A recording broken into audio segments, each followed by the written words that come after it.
অভ্যুত্থানের ১ বছর পরও নিরাপত্তা নিশ্চিত হয়নি, সরাসরি অভিযোগ তুললেন আদিব। প্রধান উপদেষ্টা কেন ডেকেছিলেন?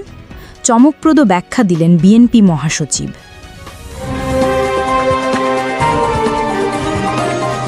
চারদলীয় জোট থেকে বের হওয়ার আসল কারণ জানালেন চরমোনাই পীর।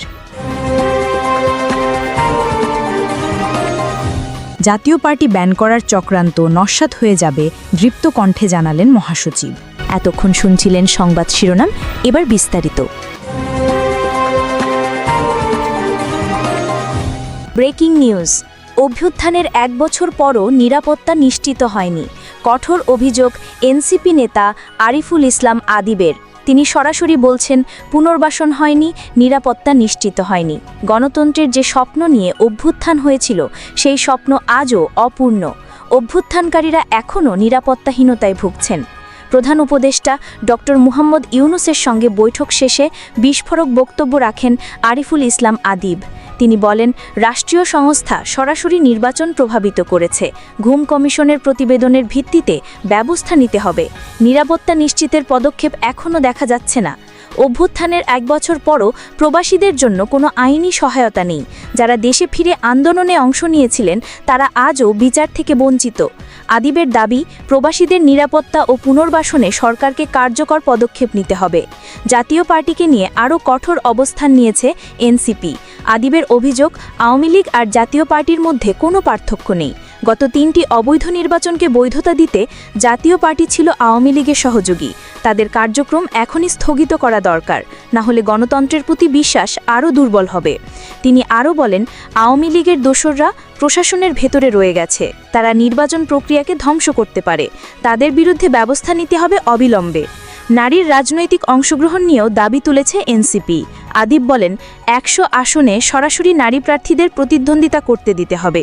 নারীর ক্ষমতায়ন ছাড়া গণতন্ত্র পূর্ণ হবে না। এখানেই শেষ নয়, ফেব্রুয়ারিতে যাদের ১৮ বছর পূর্ণ হবে তাদেরও ভোটাধিকার দিতে হবে। তরুণদের অংশগ্রহণ ছাড়া নির্বাচনী প্রক্রিয়া কখনোই পূর্ণাঙ্গ হতে পারে না। অভ্যুত্থানের পর ১ বছর পেরিয়ে গেলেও সংস্কার এখনও অনিশ্চিত। গণ অভ্যুত্থানের চেতনা যে নিরাপত্তা, স্বাধীনতা আর পুনর্বাসনের প্রতিশ্রুতি দিয়েছিল সেটি পূর্ণ হয়নি। প্রশ্ন তুলেছেন আদিব, এভাবে কতদিন চলবে? তিনি কড়া হুঁশিয়ারি দিয়ে বলেন, গণ অভ্যুত্থানের কর্মীদের যদি নিরাপত্তা না দেওয়া হয় তবে আন্দোলন আবারও তীব্র হয়ে উঠবে। নিরাপত্তাহীনতার এই অবস্থা চলতে দেওয়া হবে না। সবশেষে আদিবের বার্তা স্পষ্ট, অভ্যুত্থানের ১ বছর পরও যদি নিরাপত্তা নিশ্চিত না হয়, পুনর্বাসন না হয়, তবে সংকট আরও গভীর হবে। তিনি সরকারের প্রতি আহ্বান জানিয়েছেন, অবিলম্বে কার্যকর পদক্ষেপ নিন। ব্রেকিং নিউজে আবারও জানিয়ে দিচ্ছি, অভ্যুত্থানের ১ বছর পরও নিরাপত্তা নিশ্চিত হয়নি। এনসিপি নেতা আরিফুল ইসলাম আদিবের বিস্ফোরক অভিযোগ, রাষ্ট্রীয় সংস্থা নির্বাচন প্রভাবিত করেছে। জাতীয় পার্টি অবৈধ নির্বাচনের সহযোগী, আর গণতন্ত্র এখনও হুমকির মুখে। Breaking news. প্রধান উপদেষ্টা কেন ডেকেছিলেন?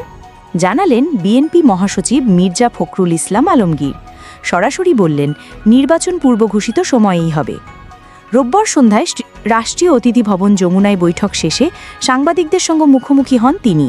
ফখরুল জানালেন, প্রধান উপদেষ্টা শুধু নিশ্চিত করতে চেয়েছেন নির্বাচনের সময় নিয়ে কোনো দ্বিধাদ্বন্দ্ব নেই।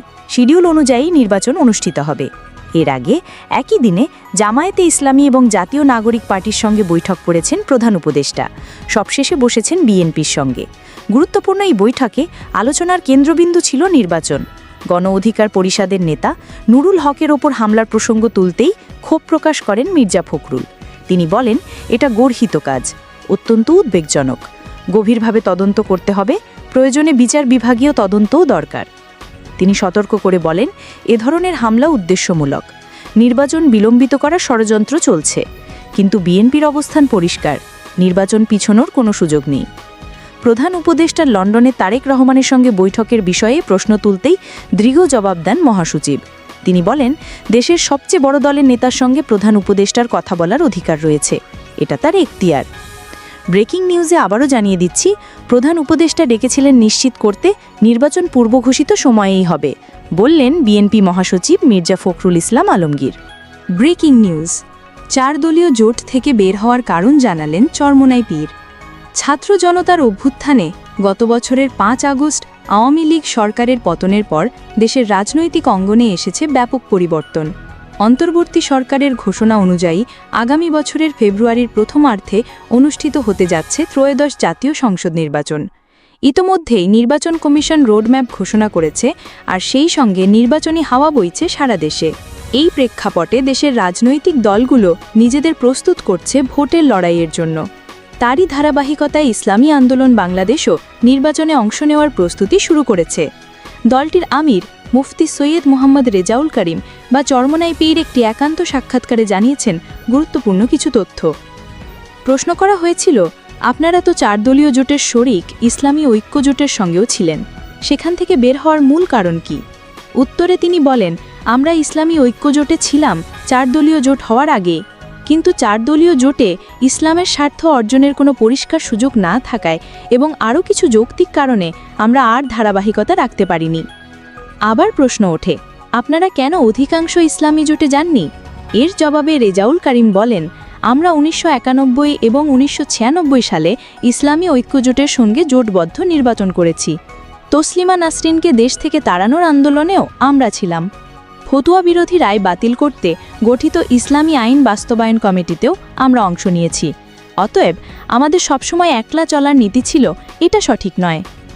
আরেকটি প্রশ্ন ছিল, কেন ইসলামী আন্দোলন হেফাজতে ইসলামের সঙ্গে নেই?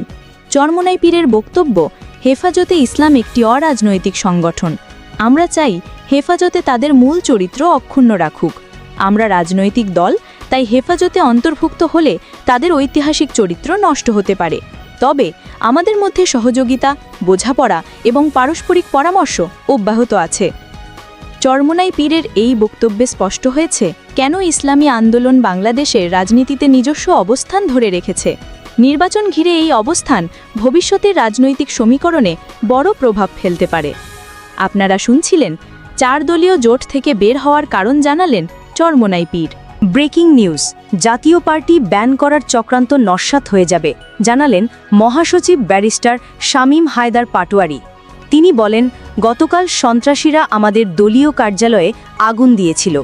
পুলিশ বাহিনীর দ্রুত পদক্ষেপে আগুন নিয়ন্ত্রণে আসে এবং সন্ত্রাসীরা প্রতিহত হয়। এখন অনেকেই জাতীয় পার্টিকে ব্যান করার দাবি তুলছে, কিন্তু জাতীয় পার্টি কখনো সন্ত্রাসী কর্মকাণ্ডে জড়িত ছিল না, তাই আইনগতভাবে আমাদের নিষিদ্ধ করার কোনো সুযোগ নেই। শামীম হায়দার স্পষ্ট জানিয়ে দেন, জাতীয় পার্টি আরপিও অনুযায়ী নিবন্ধন বাতিলের মতো কোনো অপরাধ করেনি। তাহলে আমাদের বিরুদ্ধে অভিযোগ কিসের? এ দাবিগুলো সম্পূর্ণ অযৌক্তিক, আর আমরা এতে ভীত নই। তিনি কর্মীদের উদ্দেশ্যে বলেন, সবাই প্রস্তুত থাকুন, কোনো আঘাত এলে তার জবাব দিতে হবে। আমরা শান্তিপূর্ণ আন্দোলন করব, প্রয়োজনে সবাইকে ঢাকায় আসতে হবে। জাতীয় পার্টি ব্যান করার যে চক্রান্ত চলছে তা শেষ পর্যন্ত ভেস্তে যাবে। তিনি আরও জানান, জাতীয় পার্টি বর্তমানে জিএম কাদেরের নেতৃত্বে ঐক্যবদ্ধ। দেশ, জনগণ এবং গণতন্ত্রের স্বার্থে জাতীয় পার্টি নিরলসভাবে কাজ করছে। দেশটা আমাদের সবার, সবাইকে মিলেই এই দেশকে বাঁচাতে হবে।